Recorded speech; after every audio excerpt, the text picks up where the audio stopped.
Everybody, Jason.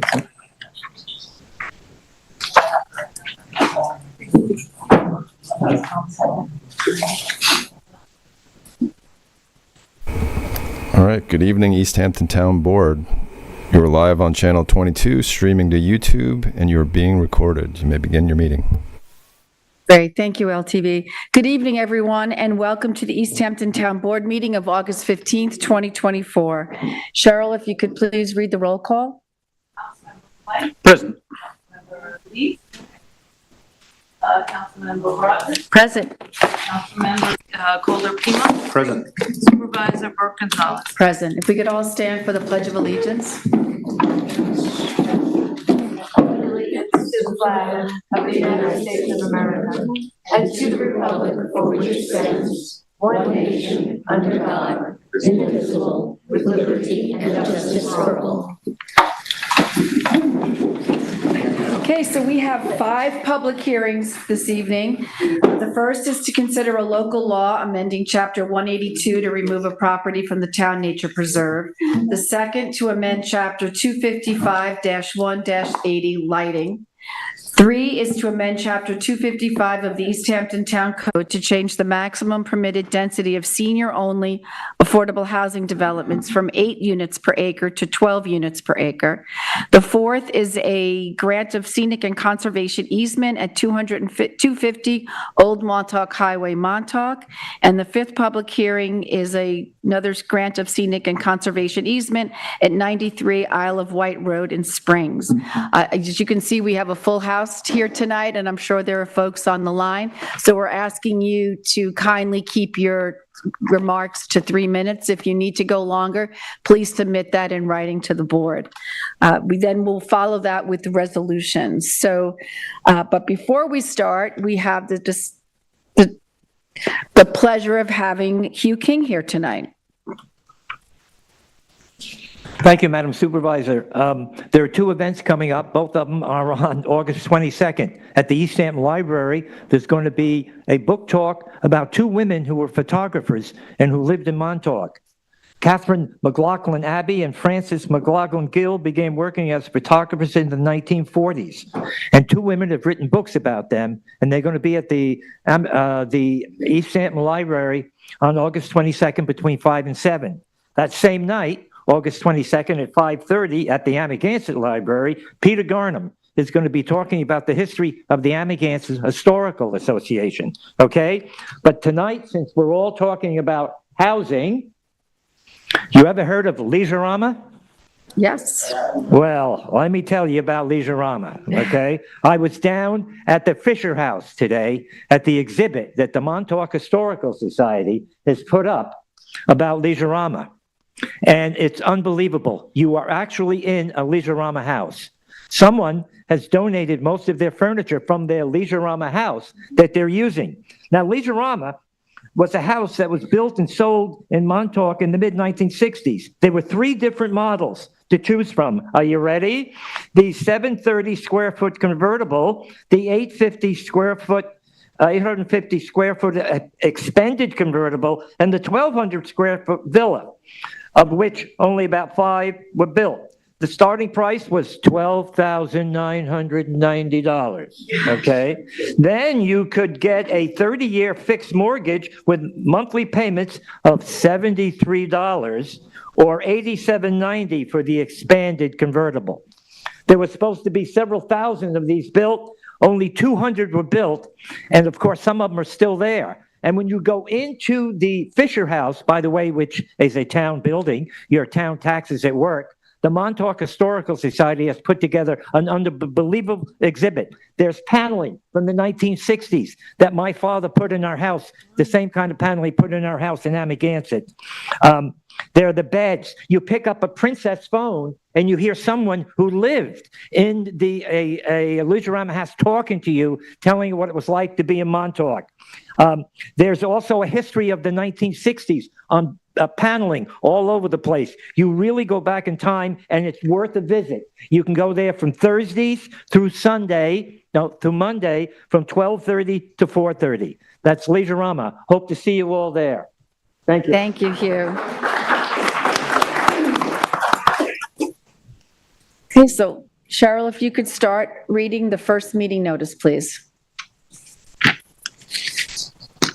The public hearing will be held live and in person by the town board and will be available electronically by video and teleconferencing and will be televised on local TV, Channel 22, and available for live screen on LTV website. The public shall be permitted to appear in person, but may also provide comments on the matter being heard by calling 351-888-6331. Any person or party wishing to be heard with respect to the foregoing may do so in person or by agent or by attorney or by written comment addressed to the East Hampton Town Clerk, 159 Panago Road, East Hampton, New York, 11937. Comments may also be submitted to the town clerk by email to cbrennan@ehamptony.gov. All comments must be received by the town clerk by the date and time of the public hearing. Notice is hereby given that the town board of the town of East Hampton will hold a public hearing at Town Hall, 159 Panago Road, East Hampton, New York, Thursday, August 15th, 2024, at 6 p.m. or as soon thereafter as the matter may be heard, to consider comments of all persons regarding the amendment of Chapter 182, Nature Preserve, Article 4, East Hampton Town Nature Preserve, Register of Properties, Table 2, Town of East Hampton, owned lands, parcels within the East Hampton School District, to remove the property described as Sherrill Triangle, consisting of approximately 2.0 acres and having a Suffolk County tax map designation as 0300-163-3-7 from the Town Nature Preserve. The full text of the local law is available for inspection at the office of the town clerk, 159 Panago Road, East Hampton, New York, 11937, during regular business hours. Thank you, Cheryl. So the first one signed up is Jonathan Foster. Welcome, Jonathan. Thank you. Madam Supervisor, councilmen and councilmen, and women, the traffic circle proposed for North Main Street is an awful idea and will create more traffic problems and fundamentally reduce the quality of life for the people in this area of town. This is a linear traffic problem you are trying to improve with a circular solution. The North Main Street community consists of hundreds of families and series of businesses with a need for calmness. To calm down a traffic problem, good planning is required. Creating the right environment is the key. North Main Street has a good share of East Hampton's history. The Sherrill House, a national landmark which is locally protected, the Dominy House recreation, and the real Dominy factory land where they built their famous windmills. They're all there. This is real, visible, open space which should be enhanced. The Sherrill Lions Club Park should be returned to its pasture look, removing the current unkempt quality in the back. That makes 3 beautiful open spaces, including the open farmland to the east, where the circle would go. Enhancing those open spaces is required. Unifying the street with the use of trees like perhaps the London plane tree and a smart traffic light system at the intersection would calm the traffic and the whole neighborhood would work better. Some of this work was begun 15 years ago or so under the McGinty and the Schneiderman tenures when I worked with the town on this project. The houses and yards began to be spruced up, a residential zoning overlay was put in place, and new businesses and buildings came in. But when the fast food market was approved, all that private energy was dissipated. My grandparents talked for years about the importance of the triangle pasture in front of their house. The pasture was a beautiful place with the horses often grazing during the day on the tall grass.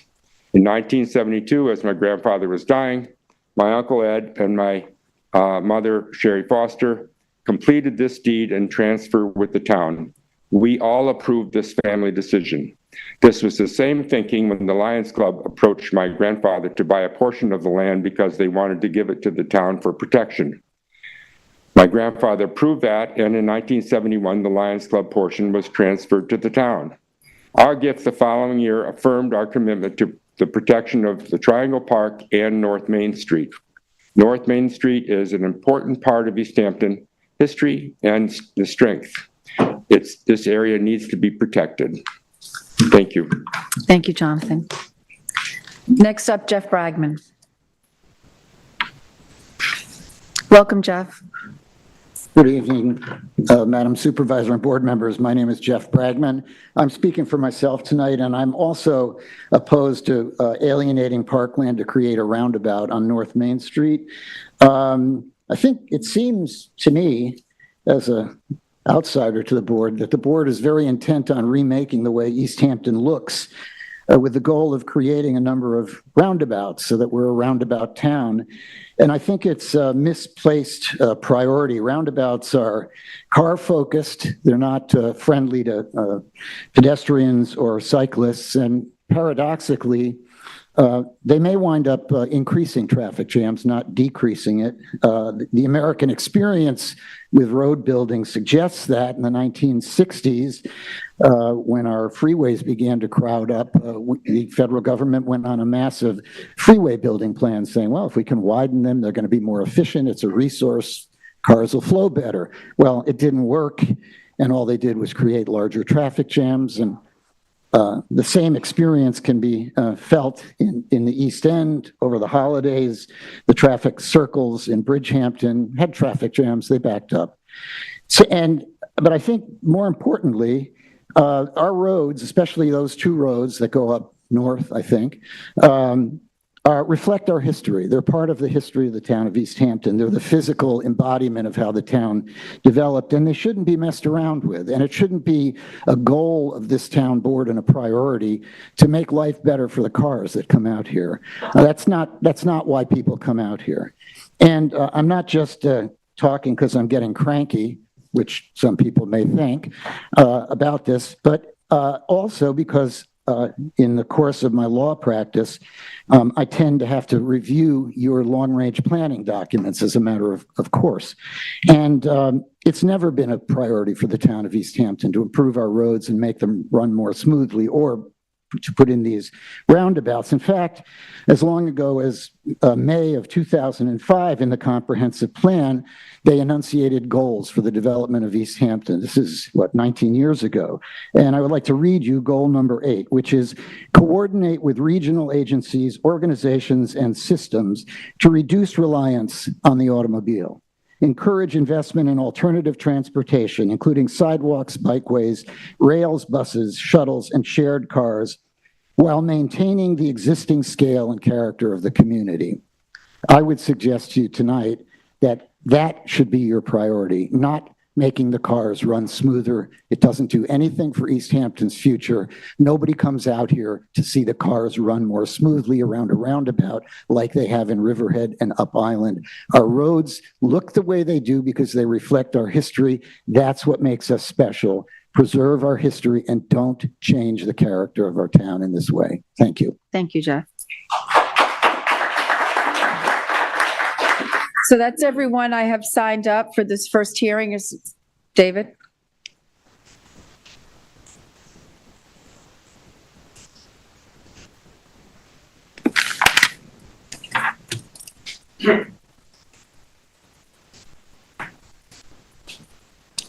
Good evening, Madam Supervisor, council members.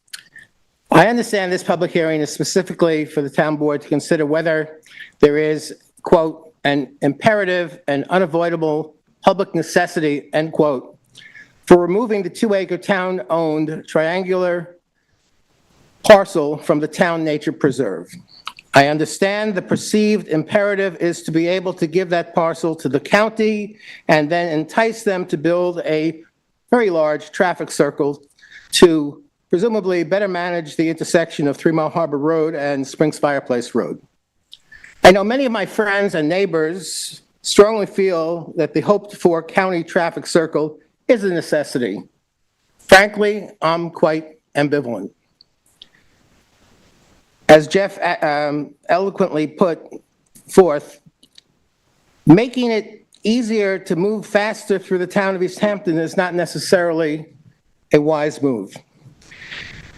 Since there are, at this location, 4 roads to manage, Springs Fireplace Road, Indian Hill Lane, and north-south directions of 3 Mile Harbor, that is a much larger amount of traffic that would have to be managed with a roundabout.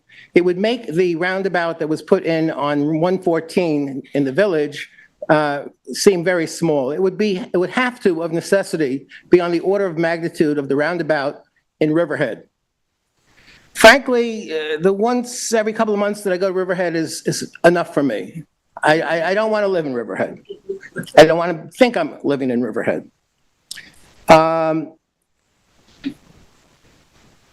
There are ways to consider making the traffic flow come to intersections that are safer, just like we did. There was thought about, and let me remind you that there was thought about doing a roundabout where Stephen Hand's Path intersects with Old Northwest Road. There was talk about that roundabout before the other one that you're talking about just further down the road.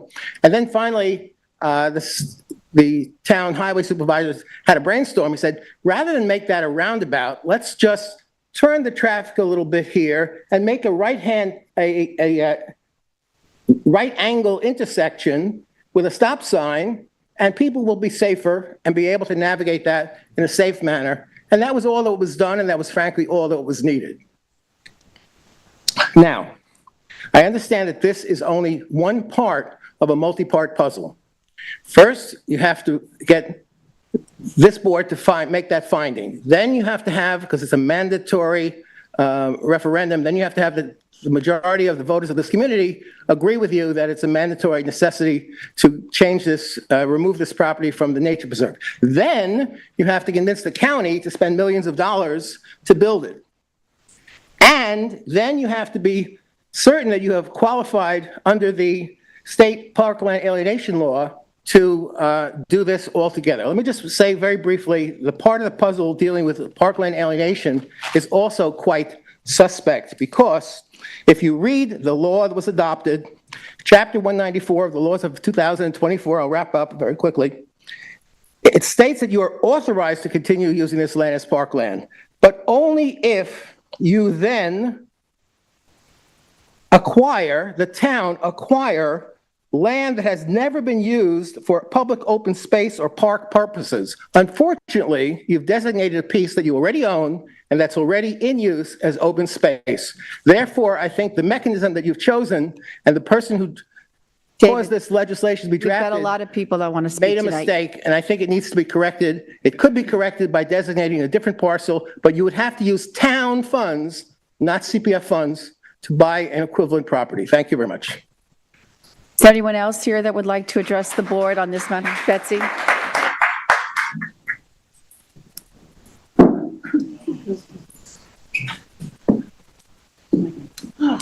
Welcome, Betsy. Good evening, everyone. Hey, Betsy. Let's see.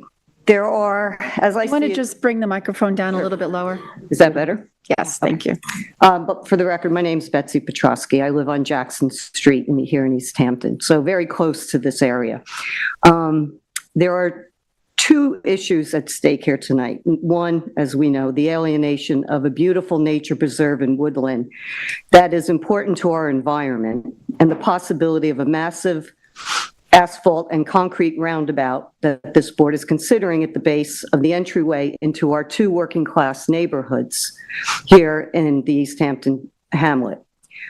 I would like to reference the Springs Fireplace Road Corridor Study report that was presented to the town board last year that you can see on this printout map. I don't know if anybody is familiar with this. That it shows their suggestions for 2 roundabouts to consider. And the operative word here is consider. And does not show alienation of the park, but state not only in their report, but also on this map to quote unquote, restore and beautify this nature preserve park. It is my opinion and concern, and my concern is that the illustrations of the proposed roundabout that I have seen would alienate the entire naturalized area and would greatly impact the aesthetic of this gateway area by removing a natural landscape and wooded swath of land and replacing it with the ramp up of climate change by overpaving the area that studies show increase the heat and the temperatures with a massive hardscape proposal of this nature. My neighbors who live in their homes on the parts of 3 Mile Harbor Road and Spring Fireplace Road would be impacted and would have a continuous loop of headlights into their homes with the change of traffic direction now from east to west and not just north and south driving during nighttime hours, and would greatly impact the quality of their life as well as their property values. And I guarantee that these large slots of stockade fences will be put up to alleviate the intrusion of the lights and noise into their homes. I'm not suggesting that you do not make a change, but I am recommending to start small and to test the viability of a 3 or 4-way stop sign initiative or a traffic light, as we have 2 traffic lights, just south of this area on North Main Street. So it would be in character to have a traffic light there as well, without desecrating the nature preserve and wooded land that was donated to this town for safekeeping. So in closing, I ask, keep it cool, keep it green, do no harm, and maintain the rural character of our historic Freetown neighborhood and the gateway to the historic Springs. Thank you. Thank you, Betsy. Would anyone else like to address the board? Welcome, Katie. Good evening. Katie Casey. I live at the intersection of Freetown, Lily Hill, and Domini. I'm just on the other side of Floyd. This is my immediate neighborhood, and I want to speak in favor of the roundabout. I participated in the comp plan, the Hamlet studies, the Springs Fireplace Corridor study, and I live there. I really can't go anywhere without passing through this area. I don't look at it as making life easier for cars. I look at it as making life easier for people like me who have to get to work. I have to get to the grocery store. I have to get to the post office. And I can't really go anywhere without passing through this area. I think the roundabout can be done in such a way that it is, minimum hardscape. It can be landscaped. It can be more of a formal welcome to 3 Mile Harbor and Springs Fireplace, something of an entryway if it's tastefully done. And I'm only speaking for myself, but I'm also on the East Hampton CAC, and we looked at channelization and lights and 4-way stops, and we have actually done analysis for well over 15 years in this area. And not everybody is in agreement, but the majority, and certainly I myself personally, think that the roundabout is probably our only option. I would never suggest alienating parkland or removing wildlife sanctuary, nature preserve. But I'm also on the Adopt a Road, the highway cleanup, and we go from Collins to the dump and we pick up all the garbage. And I can tell you the only wildlife in those woods are the beer drinkers that leave their cans behind. So that's my opinion. Thank you. Thank you, Katie. Would anyone else like to address the board? Prudence? Welcome, Prudence. Thank you. I actually came here to tell everybody to come to the Lost Tribe at the Farm Museum on Sunday afternoon. But I also, with Katie, as Kathy knows, participated in the North Main Street study for since '09. We've talked about North Main Street, and we opened the farm in 2014, which means we're going into our 10th year at the Farm Museum. And every time we're outside, as we were last Saturday, the noise and the screams and the hollering and the beeping horns on the street from the bridge to the fork are incredibly unsettling. How about that? Unsettling. There's a sense of catastrophe going to happen any minute. What we have is 1,000% more people in cars in 3 months this year than we've ever had before, most of whom don't know where they're going. So they're trying to figure out how to get from Upstreet to Springs or 3 Mile Harbor. And they're confused, and you just take your life in your hands trying to walk or push a baby carriage or have a bicycle or anything else which isn't very big and very loud with a big horn. It's incredibly unstabilizing for those of us who are out there during the wonderful spring, summer heat, not so good, but North Main Street is a wonderful part of our community and has a great deal of history. But we also need to take normal steps to protect people's lives. And if you put 3 ambulances and 2 police cars coming out of Cedar Street, I don't even need to tell you what happens. Nobody knows where to go to get out of the way.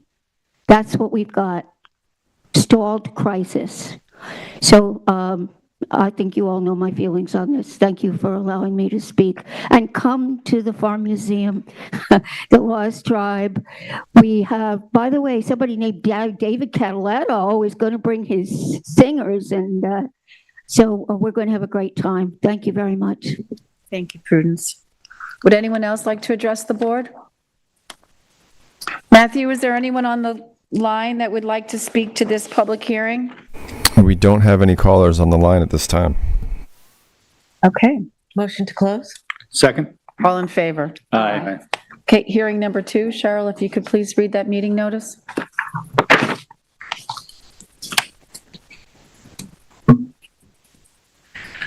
Notice is hereby given that the Town Board of the Town of East Hampton will hold a public hearing at Town Hall, 159 Panago Road, East Hampton, New York, on Thursday, August 15th, 2024, at 6 p.m. or as soon thereafter as the matter may be heard, to consider comments of all persons regarding the amendment of Chapter 255-1-80, lighting, and 255-1-20, definitions of the Town Code of the Town of East Hampton, an abstract of which is as follows.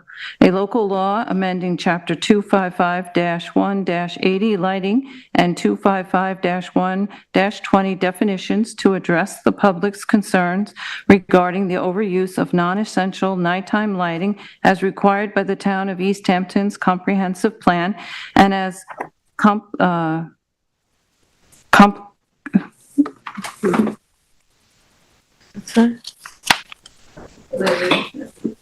contemplated by these sections of the Town Code. The full text of the local law is available for inspection in the office of the Town Clerk, 159 Panago Road, East Hampton, New York, 11937, during regular business hours. Great, thank you very much.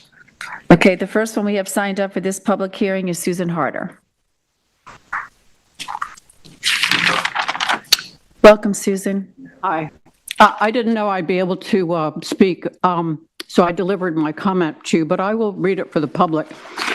I'm a 25-year resident, retired of East Hampton, trained by the Illuminating Engineering Society lighting designer, working as a volunteer with the Dark Sky International, a nonprofit organization that helps educate the public and elected officials about using night lighting in order to use energy wisely, protect and preserve flora and fauna, human health, night vision, and enhance our view of the stars in the sky, a treasured resource easily lost to light pollution.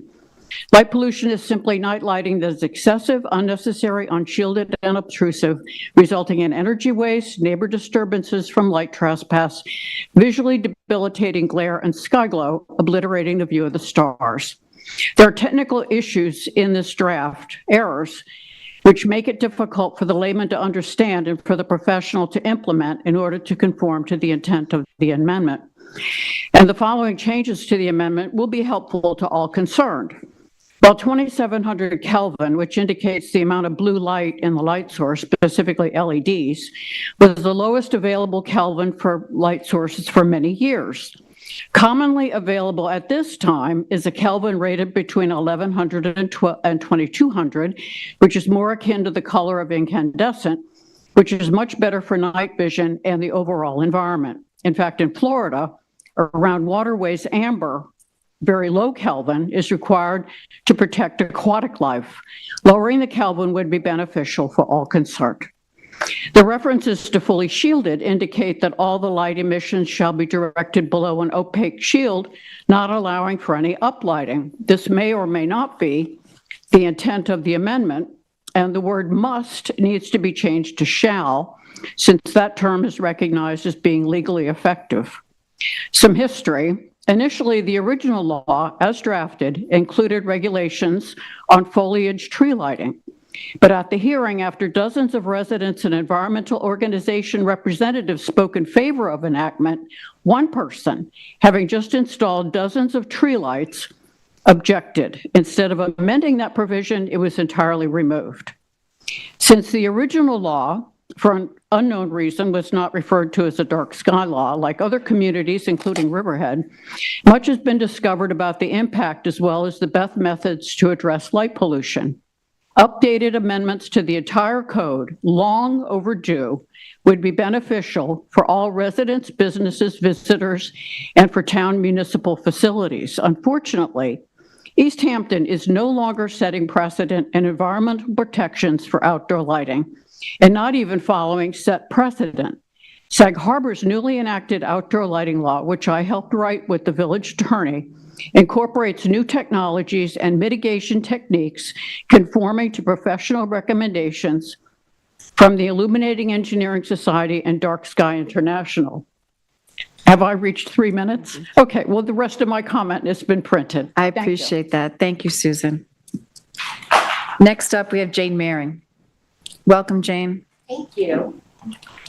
Good evening, Town Board. My name is Jane Meering. I live on Ocean Lane in Amagansett, and I just wanted to address this proposed piece of change to code directly. So I believe during the work session, at least one, if not more, of the Town Board members referred repeatedly to tree lighting as unnecessary, non-essential.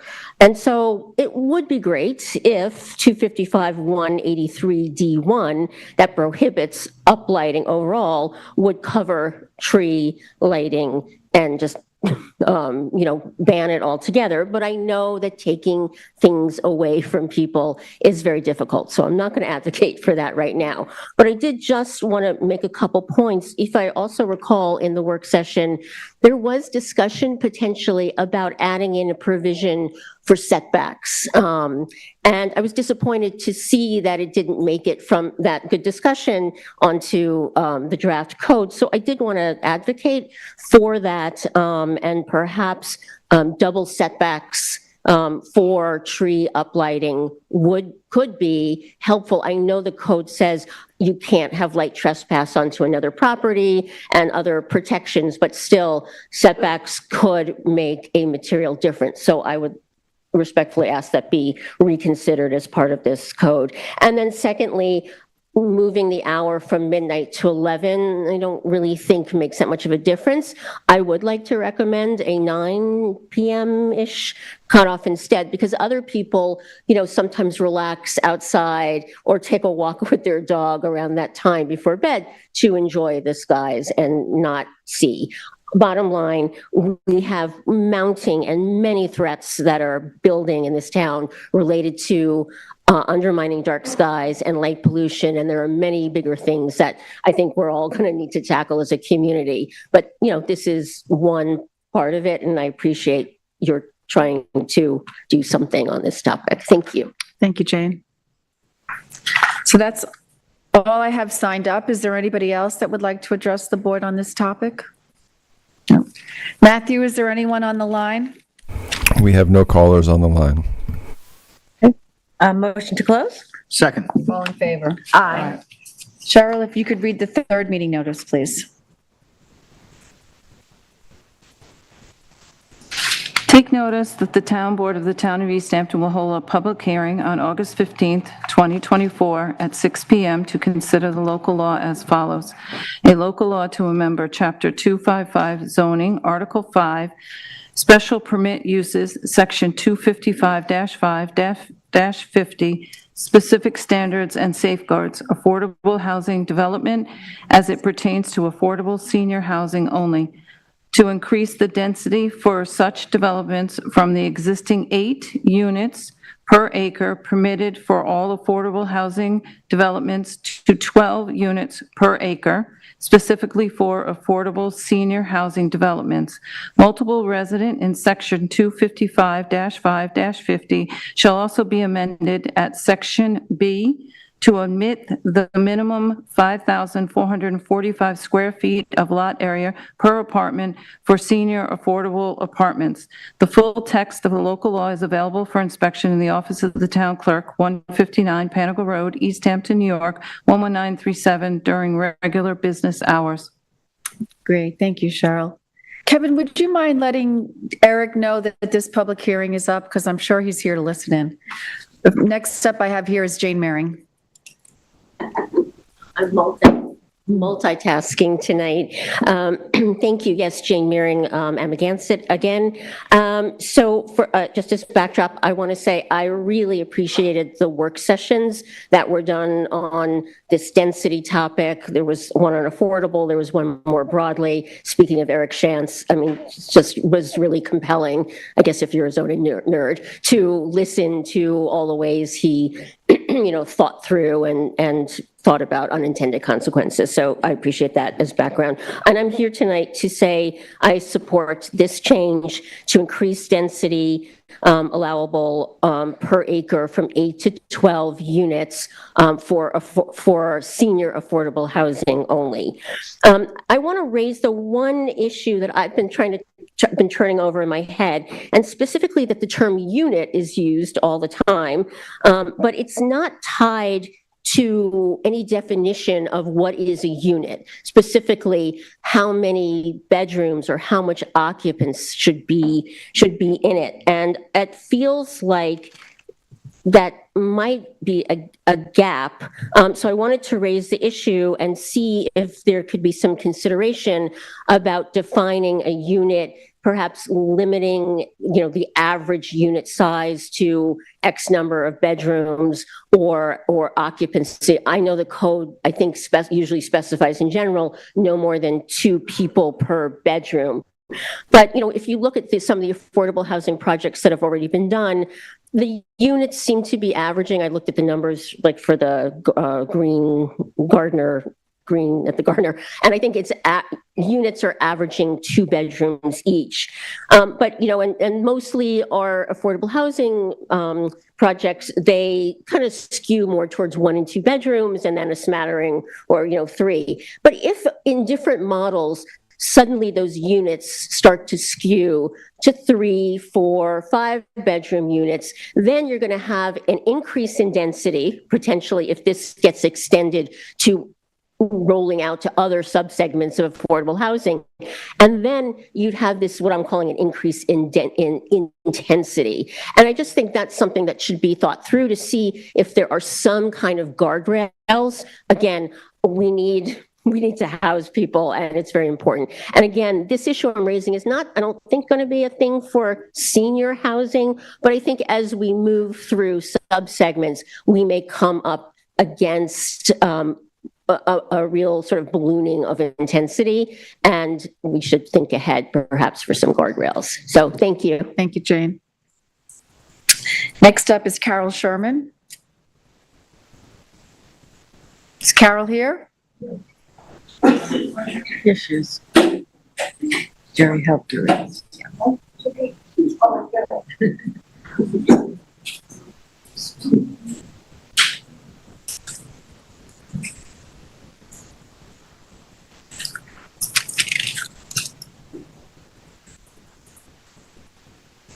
Welcome, Carol. Thank you for joining us tonight.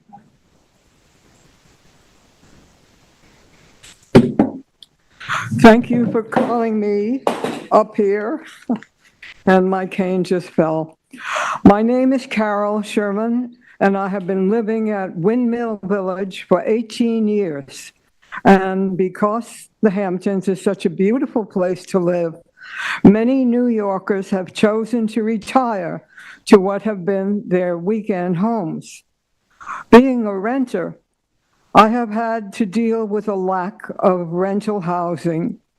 When I put my name on the list over two decades ago for affordable housing, the list was long, but I was lucky. In less than 6 months, an apartment became available in East Hampton at Windmill Village. The rent was subsidized by HUD, and I got a studio apartment, and I felt very relieved because I felt now I was safe. I couldn't be victimized by landlords changing the terms of my lease or selling their property and basically leaving me out in the cold.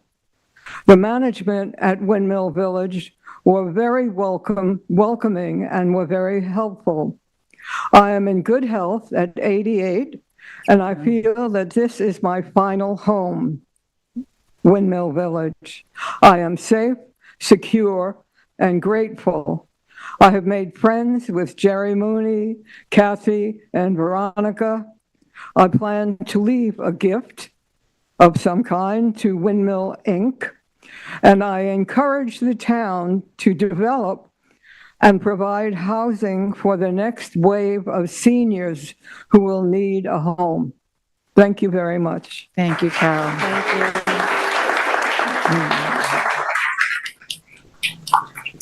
you. Next up is Mike Desario.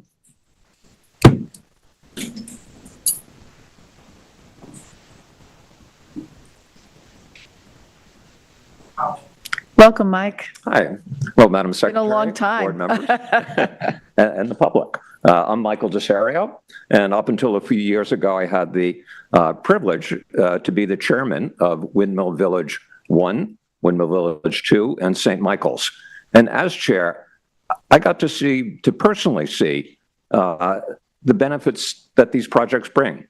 The people and the situations that the people faced before they got in, and how they were looking to these projects as a means to be able to continue to live independently.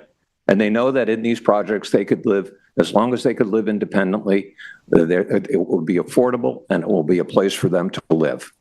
Now, as chair, I got to see firsthand what a difficult and lengthy process it is to start a project and stay with it through the long, twisting path to bring it online.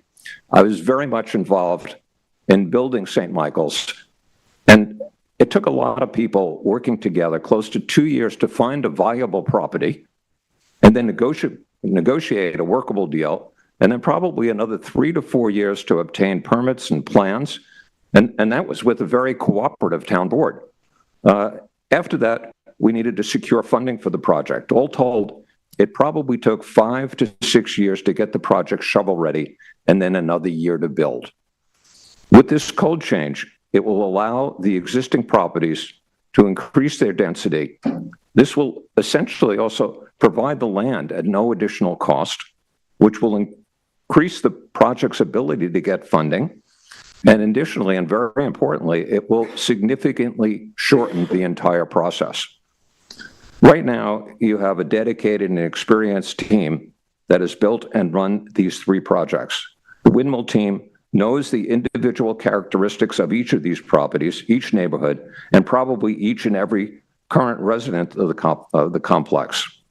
It is extremely fortunate set of circumstances to have this experienced, mainly volunteer group, not just ready, but uniquely qualified to make this project a reality. With this change, you could shorten the time frame from 5, 6, or 7 years and bring these additional units in probably closer to a 2-year time frame, as opposed to the possibly 7.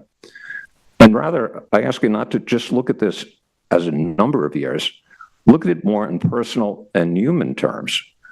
An additional 54 people will have safe and affordable place to live as opposed to waiting, worrying, struggling for another additional 5 years. And that's something that could happen very quickly. In the last 4 to 5 years, the town board really stepped up not just its commitment, but achieved actual results in securing and building more affordable units. And here right now, this town board has the ability to quickly provide 54 very much needed units of housing for our seniors. I encourage this board to understand the necessity and work to make this code change a reality. Thank you very much. Thank you, Michael.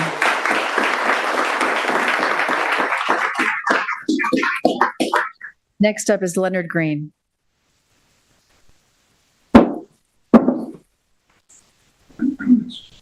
Welcome, Leonard. Good evening. Thanks for letting me speak. I'm Leonard Green. I live in East Hampton, and I'm going to address the senior housing question with perhaps from an angle that's slightly different from everyone else tonight.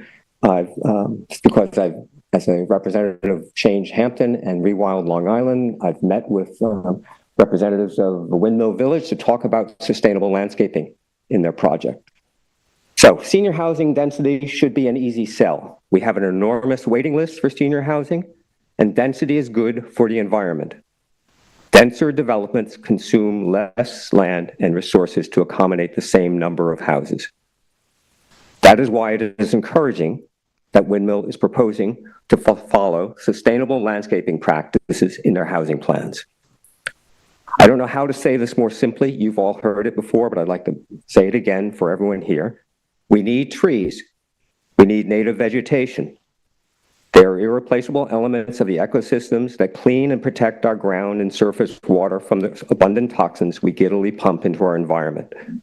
Trees and native plant communities, oaks, black cherries, white pines, high and low bush blueberries, huckleberry, switchgrass, little blue stem are just a part of a bigger picture.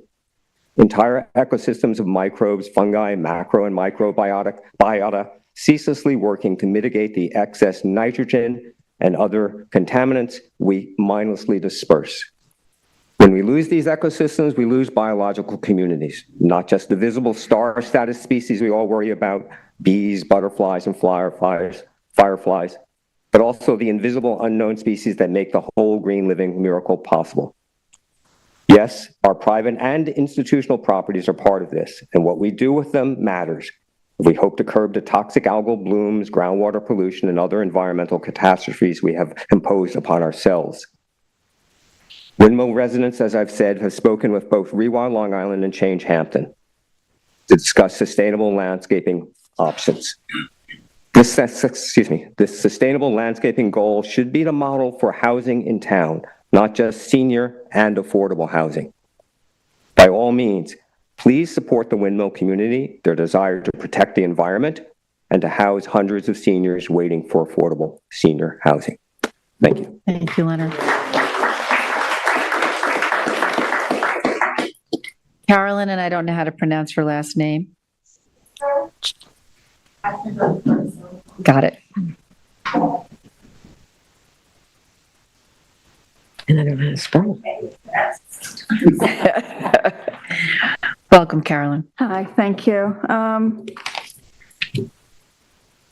My name is Carolyn Chichester, and I'm a resident at Windmill 2. I lived for decades ago, I lived in a shack on a farm in Wainscott, but the farmer ultimately decided to subdivide and sell lots. I've been scrambling ever since, which was fine when I was in my 50s and 60s, but now I'm in my 70s. And as I lose the ability to support myself by working, it has not been easy. In the last 5 years, I ended up spending every penny I had just for rent. I don't go out, I don't eat out, I don't go to events, I don't travel, and my car has 150,000 miles on it. I just pay rent, and I was able to pay the rent because my brothers helped me, for which I am grateful, but they grew to resent me, as so many family members do, and finally decided to stop helping me altogether. I was on the Windmill waiting list for 15 years. Considering the current length of the waiting list, I was finally extraordinarily lucky that Windmill was able to step in, and it was at exactly the right moment. I want this for as many other seniors as can be accommodated here in East Hampton. Since I have been at Windmill, I have few extras, it's true, but I can actually live on my Social Security, and as such, some would say I am living the dream. I would certainly say so. I understand that many opponents are concerned about noise. I have lived in Windmill for 6 weeks by this time, not a long time, but I walk my little dog Sophie 6 to 7 times a day and night, and I can tell you that even with the 46 apartments, it is as quiet as when I lived in the solitary cottage on the farm in Wainscott. I may see 2 or 3 people in a day. There are brief hellos and sometimes pleasant exchange, but certainly no noise. I was living at Windmill for the July 4th weekend, and it was quiet as a church. I am safe like never before. The gratitude I feel every day is like the sun shining on my face and on my plants. It feels like peace. I understand that East Hampton is a very special place, and as the town board, you are tasked with keeping it that way. But if you approve this, you will not be hurting East Hampton, and you will be spreading the sun and peace I feel to our most vulnerable and what I think should be our most venerated population. Thank you. That's very touching.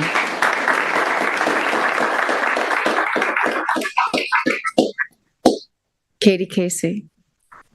Welcome back, Katie. Thank you. Good evening again. I tendered this letter to the town clerk, but I'll take my 3 minutes if I may. Katie Casey, I am the Executive Director of the East Hampton Housing Authority, and I'm here to support amending the zoning. My letter to the town board says, members of the board, this letter is to express the East Hampton Housing Authority's support for the proposed zoning amendment to increase density from 8 per acre to 12 per acre for affordable senior housing, emphasis mine. For your consideration, taken from the census data, East Hampton Town is a demonstrated need for additional affordable housing units for all cohorts.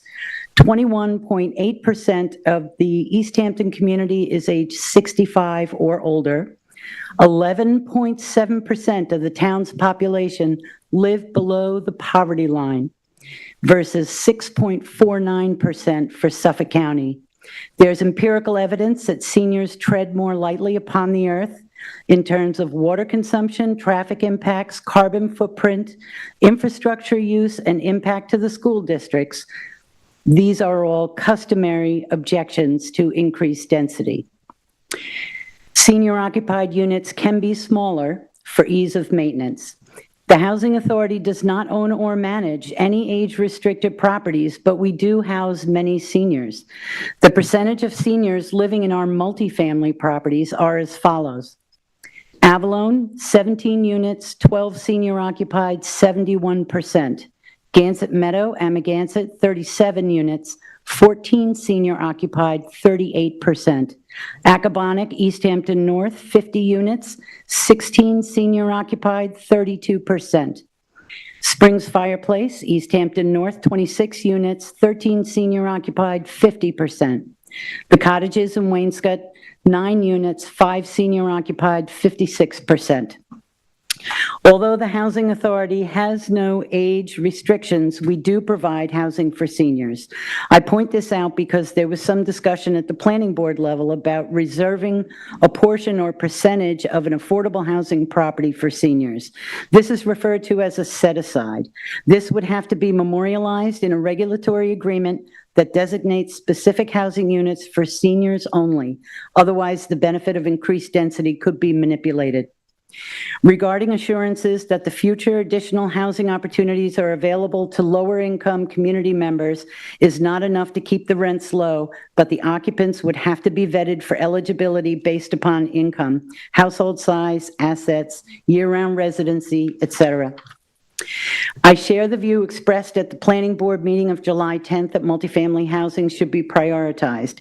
To ensure we all have the same understanding, multifamily is not age-restricted and not necessarily affordable unless so designated. It can be apartments, townhouses, standalone cottages, condos, or co-ops that share a single land parcel. Senior housing is reserved for those 62 or older in East Hampton.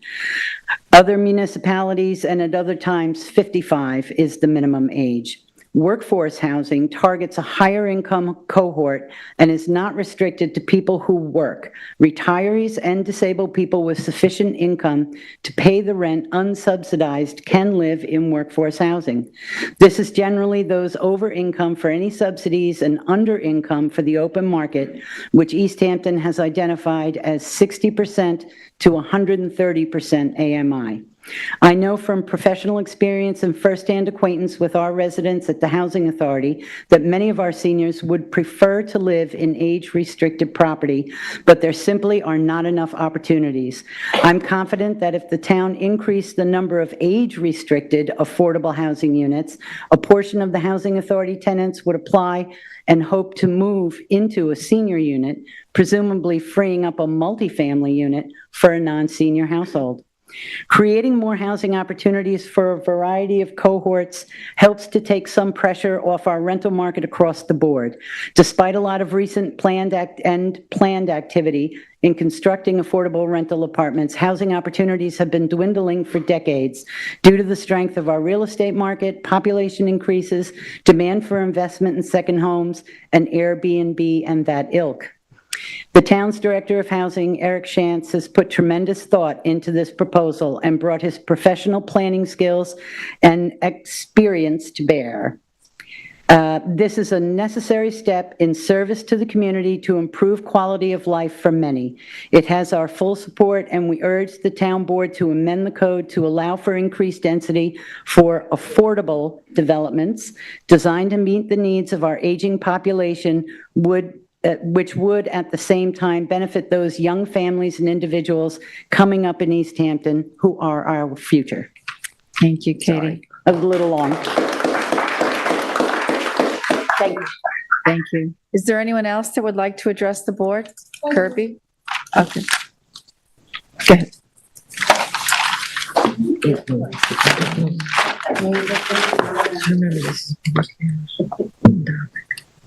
I didn't hear you, but. How are you? Oh, I've been better. Yeah, I see. But I'm here. Good. Good. I'm here. You just have to give your name for the record. So I'm sorry. I will leave my name and where I'm coming from and what I do. Beautiful. I'm Erme Barbagallo. I'm a deacon of the Lutheran Church, the church in Amagansett. We're part of the Lutheran, the Hampton Lutheran Church. The reason I'm here is more than anything else is gratitude. God had a plan for me because I waited for this apartment for more than 20 years. And the last apartment that was available, it came to me because the person was on top of my list that was making too much money. And Jerry Mooney and Kathy, they said, well, we'll call you tomorrow. The same day they call and they say the apartment is yours. For being at St. Michael's now for 12 years, I started to go to church. I became a deacon. I'm the liaison in between the tenants and administration. But what I wanted to manifest is the impact of all this. I can tell what St. Michael's was able to do. St. Michael was able to build 40 apartments. And by the way, it's one room, okay? Very comfortable. St. Michael's is also has ministries. It's also here. Susan Rossi, who is the other deacon. And between Susan Rossi and I, we're capable to feed people. She runs the table, and by the grace of God, I have somebody at Costco, the assistant manager, who provides me almost every week with a lot of food that it goes to Going 7, it goes to the 3 complexes we have. It goes to the senior center, and somebody, who else need food will get it for us. Okay? And that's something that is fundamental for a human being, to be fed, to be healthy, but also fundamental for a human being is to have a place to live and to have a roof over your head. I have a roof over my head, and I couldn't be more grateful than I because I'm safe. As long as I pay my rent, I'll be there for the rest of my natural days. And the impact of 54 apartments, it could be 54 people, but we can double it because we're allowed to have couples in there. And St. Michael's can help to build again, but you people, you have to help us. You people need to guide us and be behind us to give this incredible community. What is a community? It's a group of people who want to grow together. By the blessing of God, we have this opportunity. Please help us. And again, thank you very much for the opportunity to manifest my sentiments. And again, very, very grateful for what St. Michael was doing and what for this community and what for America did for me. I came 40 years ago. My motherland is Argentina, but this is my country. I'm a very proud American citizen. And I'm praying to continue to all of us to continue to help our community. We complain about all the people that come, well, good for them. But we complain about our safety. But we are a community, and we know in this community is a lot of people. We need us, it's a lot of people we need a place to live because it's part of the dignity as a human being. It's not a privilege to have food every day and to have a roof over your head. I'm privileged, I'm blessed, but I want to help other ones to also have it. Thank you. Thank you, Mayor.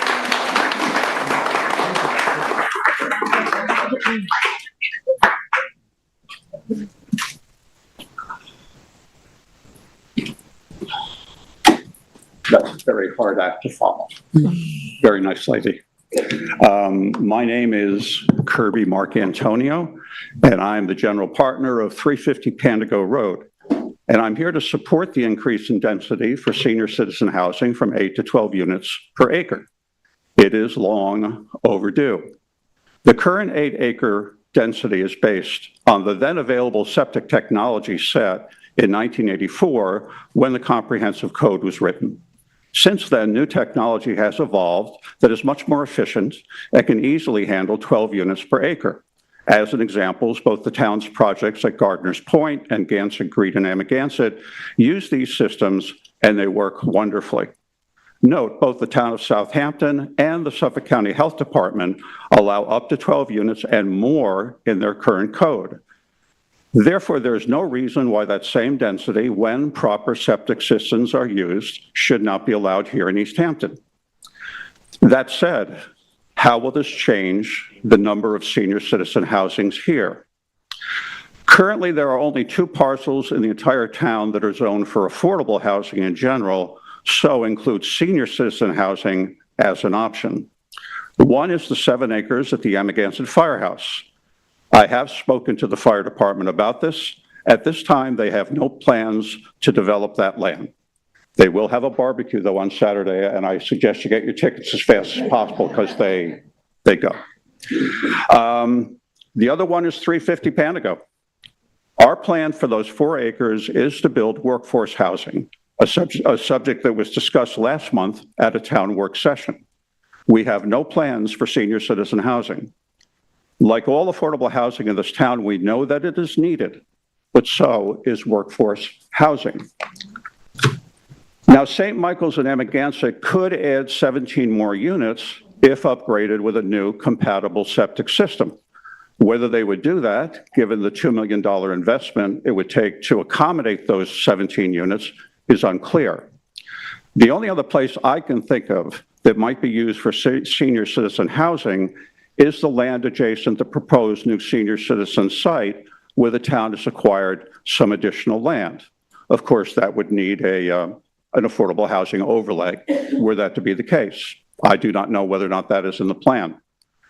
However, acknowledging that 12 units per acre is the new standard, we should apply that standard to all affordable housing projects so that we can maximize the yield of all parcels that are properly suited for that purpose and can be properly planned.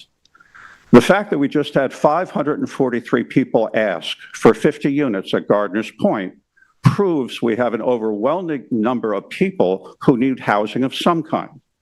Soon, 170 people will be offered 16 units at Cantwell Court. It's obvious the demand is undeniable, so the supply must increase where proper planning and septic apply. I therefore ask the board to amend the proposed code to include 12 units per acre as the standard for all affordable housing. Segmenting senior citizen housing makes no sense from a governmental or a planning view. It simply wastes valuable time in advancing any solution to affordable housing at a time when all forms are so desperately needed. Thank you, Kirby. Would anyone else? I forget her name.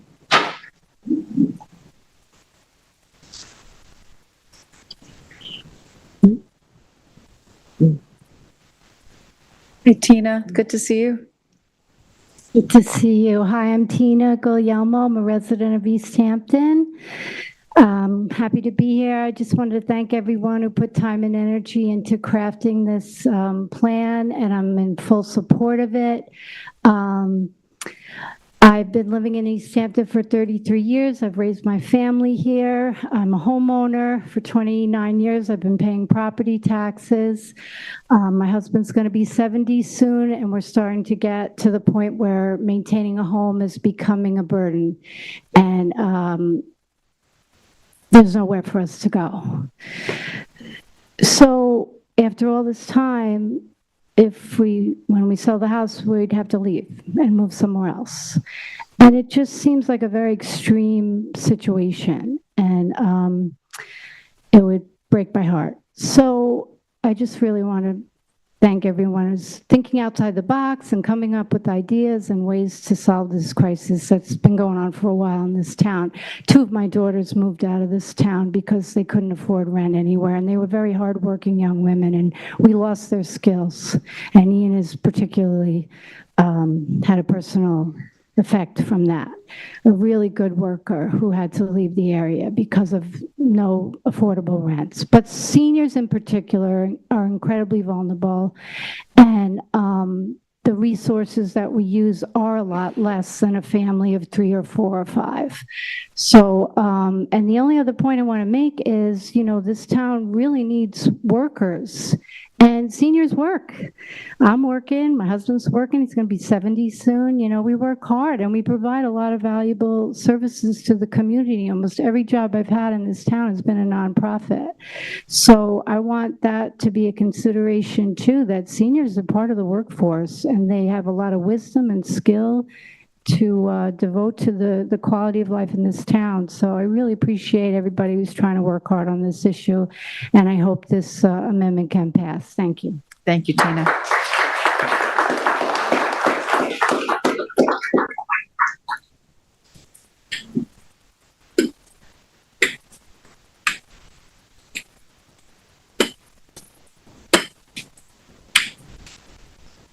Welcome. Good evening. How are you? How's everybody today? Good, thank you. Yeah. All right. My name is Leo Toole. I'm a tenant at Windmill 1. I'm here to hopefully inspire the board. It's understanding how important it is to extend the amount of apartments from 8 to 12 units per acre. And after this is approved, keep the ball rolling. It took me 4 years to get an apartment, and the list is much larger now than it was then. There's over 300 people needing a place to live. I'm sure you folks are aware of everything I'm saying now, but just hoping once we get today's approval on the 8 to 12 units per acre, we can keep the ball rolling and make sure our paperwork goes on top of the pile. This way, the building project moves along very swiftly. I would like to think this would be a #1 priority with everyone here and the town also. I know, just to back up a little bit here, with the 300 people that are in need of housing, I mean, a lot of these people on that list are elderly, homes gone, high rent, very expensive to live, and with that, they get tired, they get depressed, no one around, and their health goes poor. A nice place of your own means a lot. Low rent, people around to talk to, a beautiful place, which we're working on the landscaping now.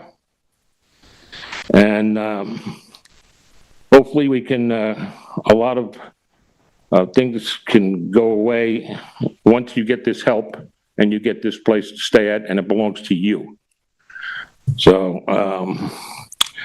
but as I digress here, let's see, I would think, oh yeah, I've already done, okay. Also, I would like to bring to the attention that how wonderful it is to live here, that the people that run Windmill are always very, very helpful and understanding.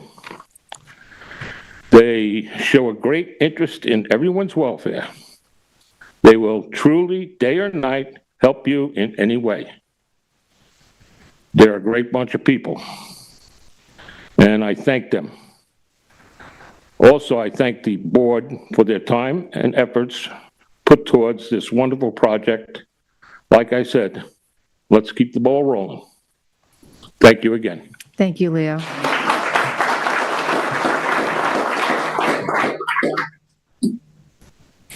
Would anyone else like to address the board? I'm going to go to the phones then. Matthew, is there anyone on the line? No, we have no callers on the line. Motion to close? Well, let's just go one more time. Okay. Last call. Anybody else want to speak? Okay. Second? All in favor? Aye. All right, now we're up to the, I don't know if folks want to take a break, if folks want to leave, or you're willing to stay for the rest of the meeting.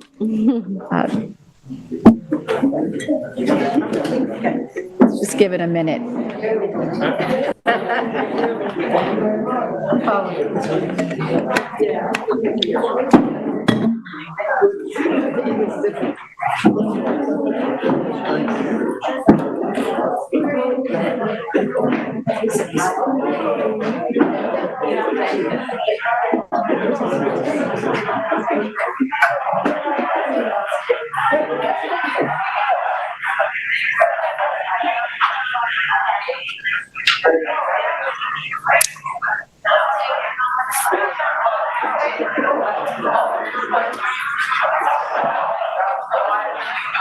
Oh, you're doing a great job, please.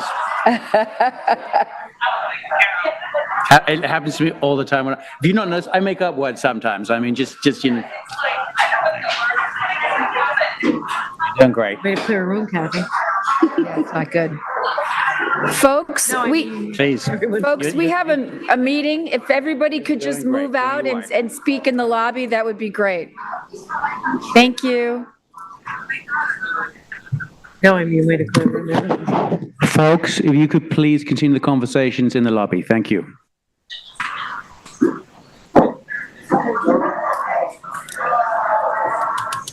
Come on.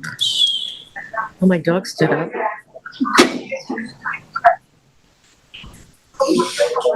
My dog stood up. All right, Cheryl, you can begin. Thank you.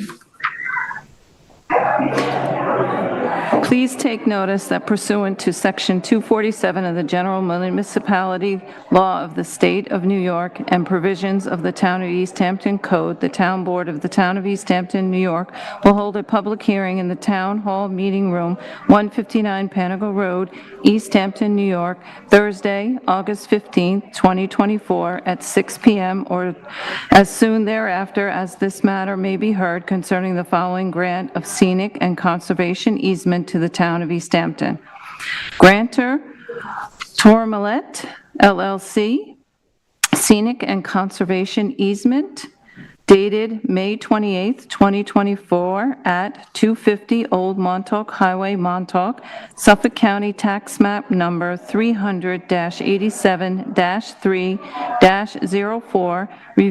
Reviewing agency is the Zoning Board of Appeals. Thank you, Cheryl. So here we go.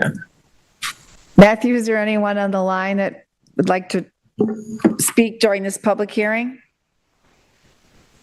We have no callers on the line. Okay. Motion to close? Second. All in favor? Aye. Okay. Cheryl, if you could read the last meeting notice. Please take notice that pursuant to Section 247 of the General Municipality Law of the State of New York and provisions of the East Hampton Town Code, the Town Board of the Town of East Hampton, New York will hold a public hearing in the Town Hall Meeting Room, 159 Panago Road, East Hampton, New York, Thursday, August 15th, 2024 at 6 p.m. or as soon thereafter as this matter may be heard concerning the following grant of scenic and conservation easement to the Town of East Hampton. Grantor Jackie K. Smith II and Teresa J. Smith. Easement is a grant of scenic and conservation dated April 2nd, 2024 at 93 Isle of Wight Road, Springs, Suffolk County Tax Map Number 300-23-2-24. Reviewing agency is the Zoning Board of Appeals. Great. Thank you, Cheryl. Is there anyone here that would like to address the board on this matter? Matthew, is there anyone on the line? We have no callers. Motion to close? Second. All in favor? Aye. Okay, so we're up to public portion. Is there anybody signed up over there, Cheryl, for public portion? I only have the public hearings. Okay. Okay. Barbara, would you like to address the board? Please.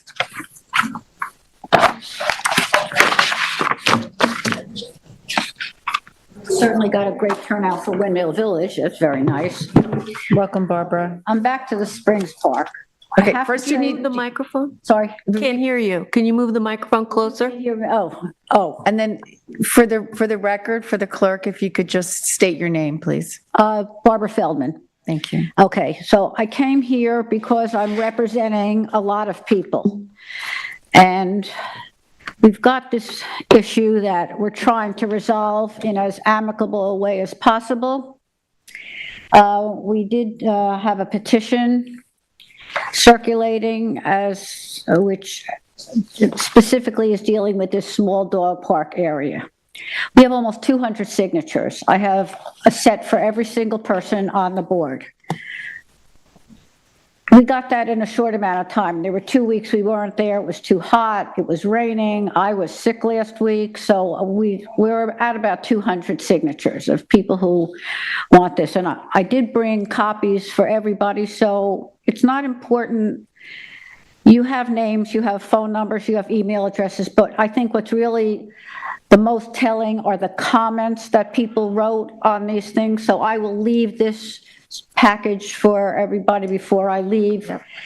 There seems to be an overwhelming concern about doing anything within the park itself. Most people have no objection at all to a small dog area, but they would like to see it outside of the existing park so that it is not broken up. And the big argument against that is that The idea of moving it right outside seems to be rejected because it requires a little bit of clearing, minimal, I will say, because the area right outside is mostly dead wood, and there are one or two good trees that can be saved, but the rest of it needs to be just cleaned up so that people can go there without taking away from the park.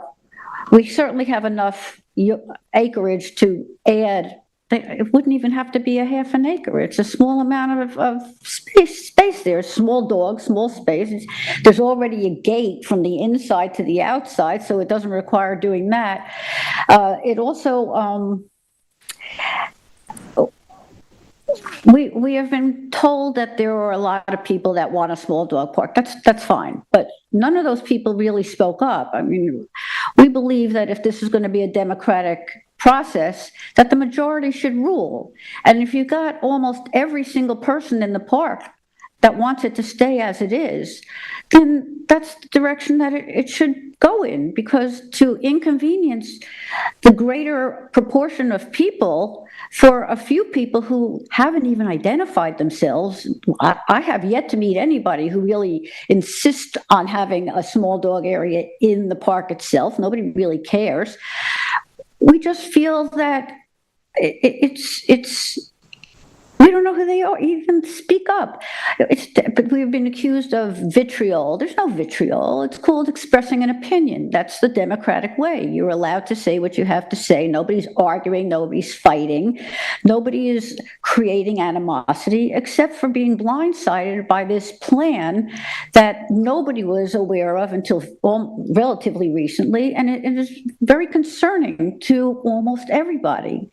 I am going to not belabor this. I think you know where we all stand on it. I am going to give you this, one for each of you. Right. And bearing in mind, these are almost 200 people, which was a no-brainer to get. We could get 200 more inside of the next 2 weeks if you want that. It's really no effort whatsoever. You say to people, do you want this park inside or do you want this park outside? Well, why would they put it inside? It's going to ruin the front of the park. I'll sign that. You don't even have to talk to them. They just, let me sign it. Let me sign it. And they were going to come today. I almost backed out because I wasn't feeling well today. So I sent out something to people saying, if you're planning on coming, I may not be there. But at the committee meeting, you may want to show up and voice your opinion. I'm going to just give these things to everybody so you know what people do. People describe the park as perfect. Perfection. That's it. We love it. We don't change it. There are 5 seconds. Okay, why don't you just hand them all to me? Beautiful. Thank you. Just share them. Absolutely. I did it specifically.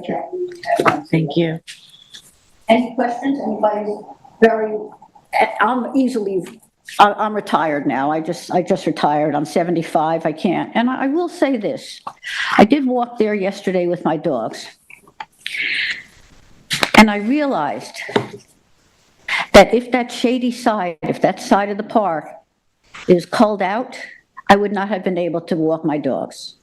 It was too hot. I can't do it in the sun. My dogs can't handle it in the sun, but I would not have been able to be there. Just take a look at this and use it. We will be presenting it to the committee. There are other issues on their agenda that we would like to address, but this is pretty much the most important one at this point. So if you would just do that for us, we would all appreciate it. I speak for many. I don't speak for myself only. So if there are any questions, just feel free. Great. Thank you, Barbara. Thank you. David.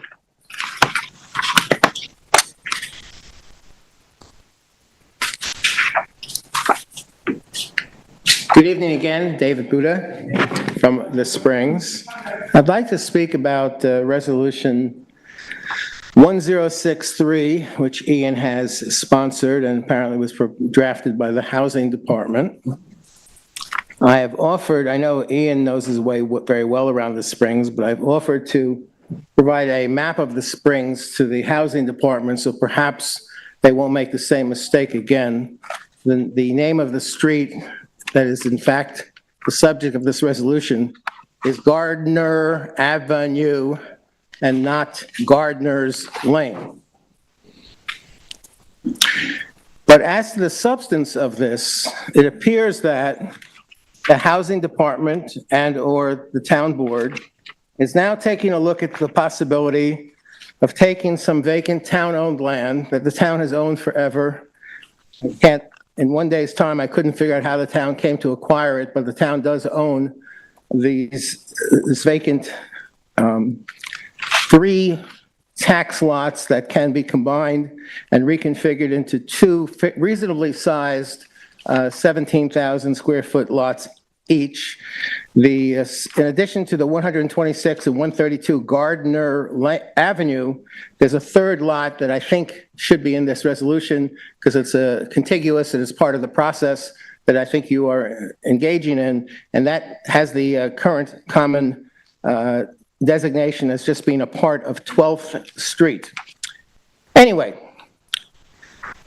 reading between the lines of this minor expenditure to do survey work so that you can reconfigure and reorganize this town-owned property for purposes of housing, let me go on record as saying this town has for the longest time steadfastly said that because of the overwhelming unfair tax burden for school tax rate in the Springs, that the Springs was not going to be a site of new affordable housing, which oftentimes, unless it's senior restricted, tends to have a high density of school children.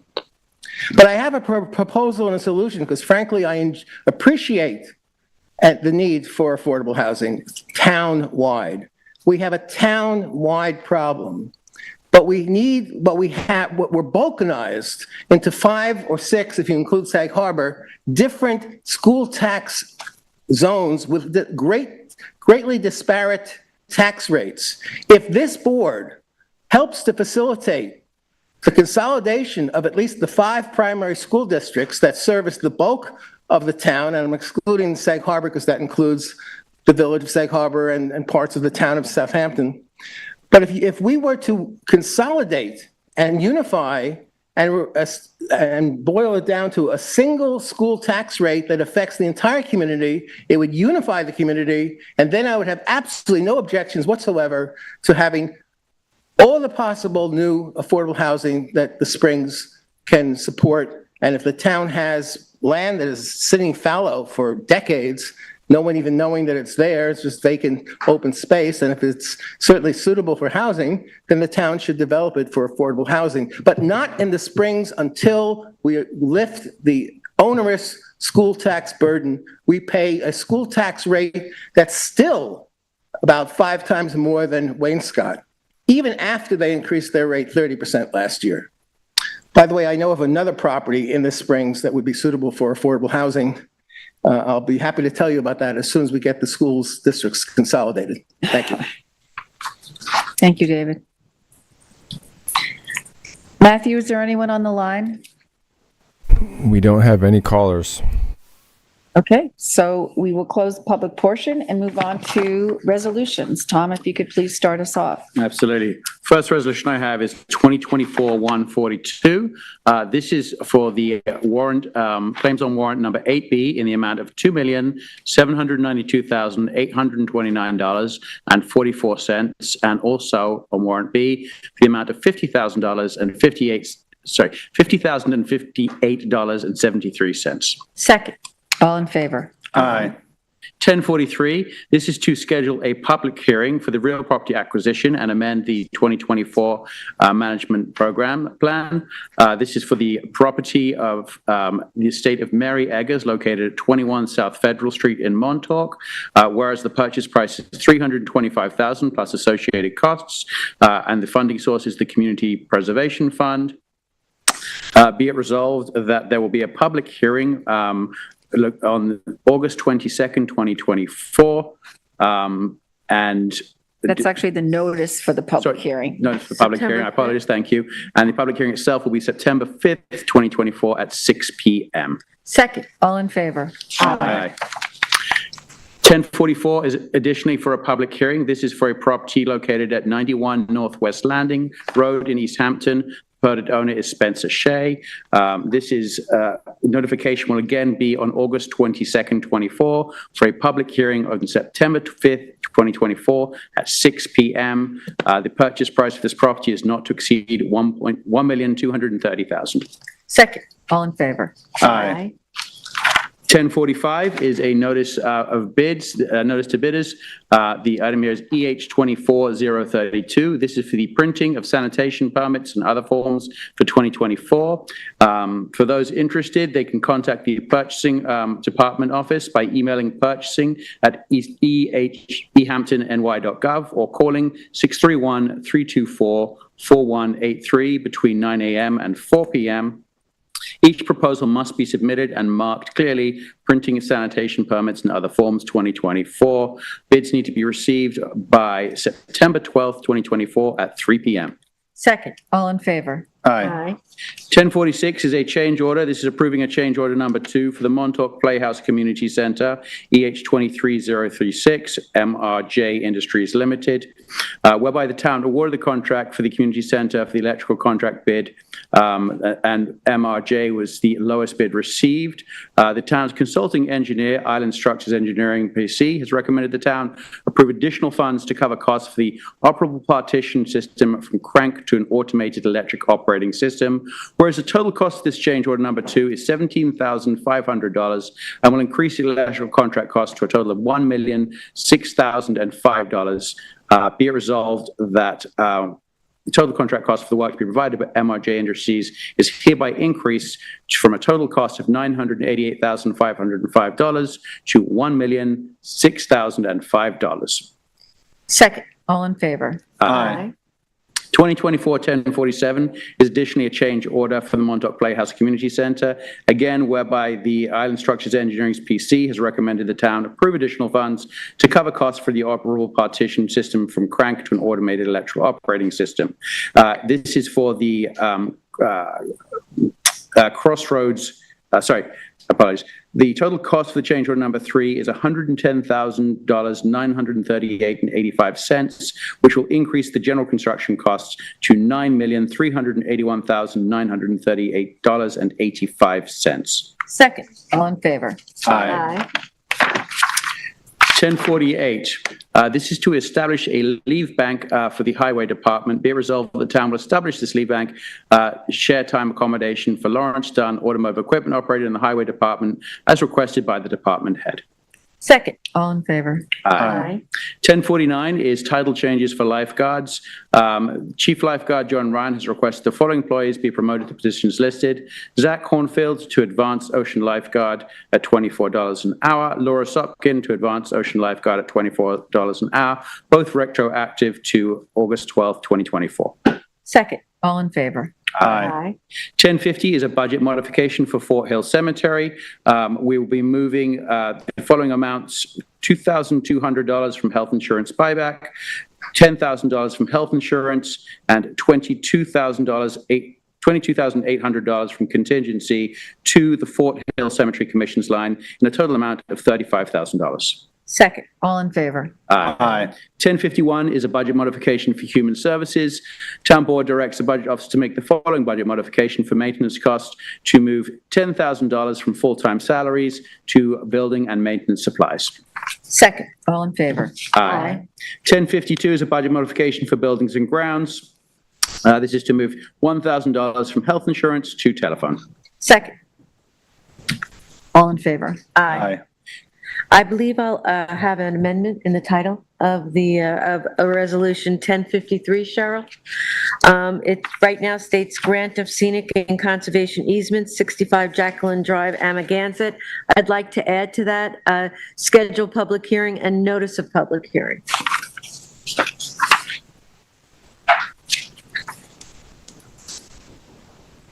And notice of public hearing.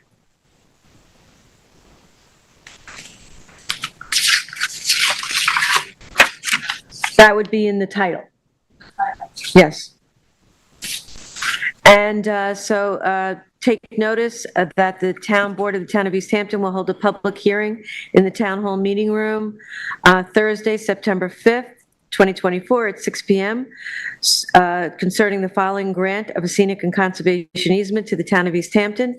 The grantor is Paul Bronzo. It's a scenic and conservation easement. The date of the easement is June 14, 2024. Location is 65 Jacqueline Drive, Amagansett, Suffolk County Tax Map number 300-176-01-19, and the reviewing agency is the Zoning Board of Appeals. Second. All in favor? Aye. Resolution 1051 is a grant of a scenic and conservation easement, scheduled public hearing, and notice of public hearing for 67 Leeton Road in Amagansett. Take notice that the Town Board of the Town of East Hampton will hold a public hearing Thursday, September 5th, 2024 at 6 p.m. concerning the following grant of a scenic and conservation easement to the town of East Hampton. The grantor is Andrew Mitzer. It's a scenic and conservation easement. Date of the easement is July 25th, 2024. The location is 67 Leeton Road, Amagansett, Suffolk County Tax Map number 300-131-3-16.1, and the reviewing agency is the Zoning Board of Appeals. Second. All in favor? Aye. Resolution 1055 is for outstanding invoices, and whereas through an evaluation and review of past and current invoices, the unpaid invoices as followed are to be paid to the, I'm sorry, let me just read it, in the amount of $1,121.25, and another invoice in the amount of $1,426. Resolved that payment of the total sum of $2,547.50 for outstanding invoices or services to the planning department during the mentioned year shall be paid to the Rayner Group. Second. All in favor? Aye. Resolution 1056 is outstanding invoices, whereas it's been determined that certain 2023 invoices for services provided by H2M Architects and Engineers remain outstanding. Resolved that the payment of sum total of $2,112.50 for outstanding invoices and service be paid to H2M Architects and Engineers. Second. All in favor? Aye. Resolution 1057 is increase to engineering professional cap, and this is pursuant to Resolution 2024-424. The Town Board retained the professional engineering service of Vincent Guardiello and the Rayner Group to review drainage plans and similar items related to Planning Department review and urban renewal matters for the Planning Department, for the Planning Board and Zoning Board of Appeals, where said services were not to exceed $20,000. Pursuant to that resolution, it has been determined that the cap should be increased, and therefore it is resolved that the Town Board directs the Budget Office to increase the cap for services not to exceed $45,000. The full fee schedule is included in the resolution. Move for discussion. Deputy Supervisor, just quickly with this resolution, there's one paragraph in here that indicates that this is to do with travel time as well. So realistically, just for me to understand this is the cost of consultants having to travel out here to perform this service. Correct, and many times we do it over Zoom, but if they need to come out here to do inspections, see plans, then it would include the travel time. Thank you. And therefore, I would also add that this fee schedule is valid for the current calendar year. Second. All in favor? Aye. Resolution 1058 is a budget modification for the Ordinance Department, and this is moving funds from conference and dues in the amount of $140 to uniforms in the same amount. Second. All in favor? Aye. Resolution 1059 is the approval of two special events at Arts Center at Duck Creek for August 2024. The first is the Exquisite Corpse Drawathon. This will take place at 127 Squaw Road, East Hampton, Friday, 8/16. The rain date is 8/17, and the time is 4 p.m. to 7:45 p.m. The next one is Summer Benefit, sale of drawings by Duck Creek alumni and local artists. Same location at Duck Creek, Friday, 8/23. The rain date is 8/24. This will take place 5 p.m. to 7:30 p.m. Second. All in favor? Aye. Resolution 1060, this is a resolution adopted pursuant to permissive referendum for affordable housing at 19 Joshua Edwards Court in East Hampton. It's an amended contract of sale, amending previous resolution 684, which authorized the town of East Hampton to lease real property for affordable housing purposes. This is amending correcting the participant's name to their full legal name, and the agreed-upon price is $290,700. Second. All in favor? Aye. Resolution 1061, this is to appoint 2024 Town Property Management Committee with the names listed below. Second. All in favor? Aye. Resolution 1062, to retain LK McLean Associates, DPC, Professional Engineering Services, West Lake Dock renovation in the amount of $41,670. Second. All in favor? Aye. Resolution 1063, and this is going to have an amendment. Thank you, Mr. Buda, for the correction. He is indeed correct. The name should be, of the street should be Gardner Ave. The addresses, however, are correct. It's 3 lots combined into 2, but there are 2 addresses. So again, just to reread that, it's Resolution 1063 to authorize a survey 126 and 132 Gardner Ave in the amount of $3,000. Second. Just, Oh, so as amended. Cheryl, yeah, as amended, so it's changes in the title, the first whereas clause and the last, and the resolved clause. Yes. Just a street name, yep. All in favor? Aye. Resolution 1064 to authorize payment to Verizon for an outstanding 2023 invoice in the amount of $151.96. Second. All in favor? Aye. Resolution 1065, this is a budget modification for the Recreation Department.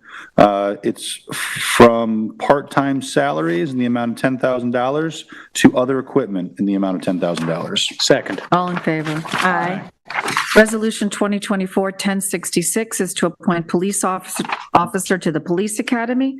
Paul Gonzalez is hereby appointed to the position of police officer in the Police Academy at the annual salary of $63,989.11, effective August 19th. Second. All in favor? Aye. 1067 is to amend Resolution 2024-1029, and this is for the appointment of Daniel Kahn Esquire and Farber, Brox, and Zane LLP to represent the town's ZBA in various Article 78 matters for calendar year 2024, and this is increasing the cap for a total of $65,000. Second. All in favor? Aye.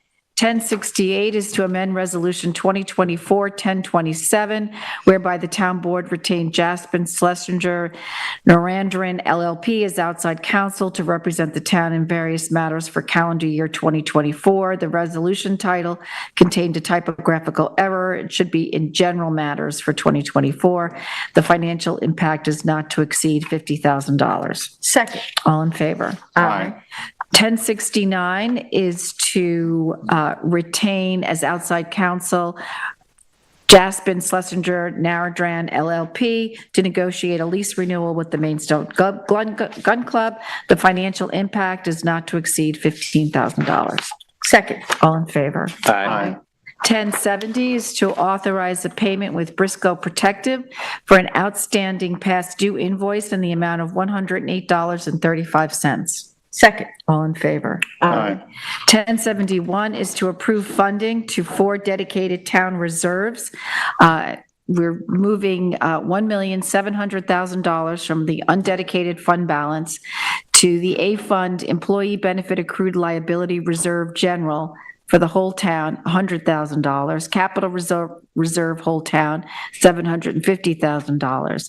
In the B Fund, the Employee Benefit Accrued Liability Reserve General for the part town is $200,000. Capital Reserve part town would be $250,000. For the Highway Fund, the Employee Benefit Accrued Liability Reserve Highway Fund would be in the amount of $50,000, Capital Reserve Highway, $150,000. For the Sanitation Fund, the Employee Benefit Accrued Liability Reserve Fund would be $50,000, and the Capital Reserve Sanitation is $150,000. Second. All in favor? Aye. 1072 is a budget modification for the town attorney's office. We're moving $1,600 from travel, conferences, and dues to office expense. Second. All in favor? Aye. 1073 is to increase the cap for Dan Ruzzo and Whiteman, Osterman, and Hannah LLP as outside environmental counsel, Secret 2024, for a total of $200,000. Second. All in favor? Aye. 1074 is to extend the license agreement between Change Hampton and the town of East Hampton through December 31st, 2027. Second. All in favor? Aye. 1075 is to accept the 2023 Annual Comprehensive Financial Report and Audits as presented to the board at the August 6, 2024 Town Board Work Session. Second. All in favor? Aye. Those are all the resolutions we have. Does anyone have any other topics they want to bring up? Right, then do I have a motion to close? Motion to close. Second. All in favor? Aye.